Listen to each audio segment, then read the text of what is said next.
معروف model Nadia حسین نے stylist Nabila کے ساتھ اپنے جھگڑے کی اصل کہانی بیان کر دی ہے۔ ان کا کہنا ہے کہ وہ نبیلہ سیلون کی مالکن نبیلہ مقصود کے ساتھ جھگڑے کے معاملے کو اس لیے منظر عام پر لائیں تاکہ لوگوں کو معلوم ہو کہ ان کے درمیان کیا ہوا تھا۔ یاد رہے کہ نادیہ حسین رواں برس مئی میں اس جھگڑے کو سامنے لائی تھی اور انہوں نے انسٹاگرام پر میک اپ آرٹسٹ نبیلہ مقصود کے ساتھ کی گئی گفتگو کے اسکرین شاٹ شیئر کرتے ہوئے بتایا تھا کہ نبیلہ سیلون کی مالکن ان پر میک اپ فارمولا چرانے کا الزام لگا رہی ہیں۔ خیال رہے کہ نبیلہ مقصود نبیلہ سیلون کے نام سے بیوٹی اور میک اپ برانڈ چلاتی ہیں، جبکہ نادیہ حسین بلنگ نادیہ کے نام سے بیوٹی اور میک اپ برانڈ چلا رہی ہیں اور دونوں طویل عرصے سے ایک دوسرے کو جانتی تھیں۔ اس کے علاوہ ان کے درمیان اچھے تعلقات بھی تھے۔ نادیہ حسین نے کچھ عرصہ قبل میک اپ کٹ گو میک اپ پلیٹ متعارف کرائی، جس کے بارے میں نبیلہ سیلون کا کہنا تھا کہ وہ ان کی کٹ کی کاپی ہے۔ نبیلہ سیلون کی جانب سے ابتدائی طور پر سن 2015 میں نو میک اپ پلیٹ کے نام سے میک اپ کٹ متعارف کرائی گئی تھی، جس کا بعد ازاں نام تبدیل کر کے زیرو میک اپ کر دیا گیا تھا۔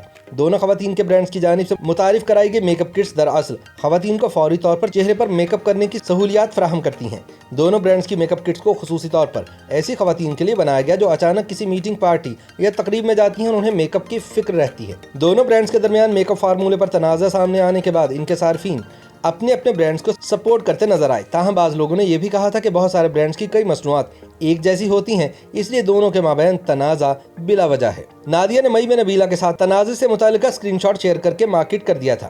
اگرچہ نبیلہ نے نادیہ حسین کی جانب سے شیئر کیے گئے اسکرین شاٹس پر کوئی جواب نہیں دیا تھا، تاہم اب خود ہی نادیہ حسین نے واضح کیا ہے کہ وہ نبیلہ کے ساتھ پھڈے کو سامنے کیوں لائی تھی۔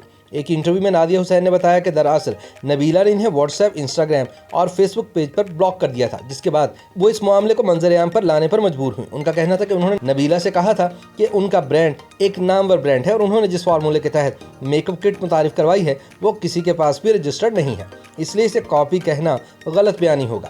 نادیہ حسین نے بتایا کہ ان کی باتوں کا جواب دینے کی بجائے نبیلہ نے انہیں بلاک کر دیا، جس کا مطلب یہ تھا کہ وہ خود کو صحیح سمجھ رہی تھی، اس لیے انہوں نے ان سے ہونے والے تنازع کو عوام کے سامنے رکھنے کا فیصلہ کیا۔ نادیہ حسین نے نبیلہ کی جانب سے سوشل میڈیا ایپس پر بلاک کیے جانے کے عمل کو بھی غلط قرار دیا اور کہا کہ جب وہ دونوں ایک دوسرے کو طویل عرصے سے جانتی تھیں اور نبیلہ خود بھی مشہور شخصیت ہیں تو انہیں بلاک کرنے کی بجائے ان سے بات چیت کر کے اس مسئلے کو حل کرنا چاہیے تھا۔ انہوں نے کہا کہ نبیلہ سیلون خود ایک بڑا برانڈ ہے اور انہیں نادیہ حسین کی میک اپ کٹ سے خوفزدہ ہونے کی کوئی ضرورت نہیں۔ YouTube پر گوگلی نیوز دیکھنے کے لیے youtube.com کی سرچ بار میں googly news T V type کریں۔ گوگلی نیوز کے پیج پر سرخ رنگ کے سبسکرپشن والے بٹن پر کلک کرنا نہ بھولیے۔ YouTube پیج پر اپلوڈ ہونے والی ویڈیوز سے باخبر رہنے کے لیے بیل آئیکن پر کلک کیجیے۔ آپ کو ہر نئی ویڈیو کے بارے میں نوٹیفیکیشن موصول ہو جائے گا۔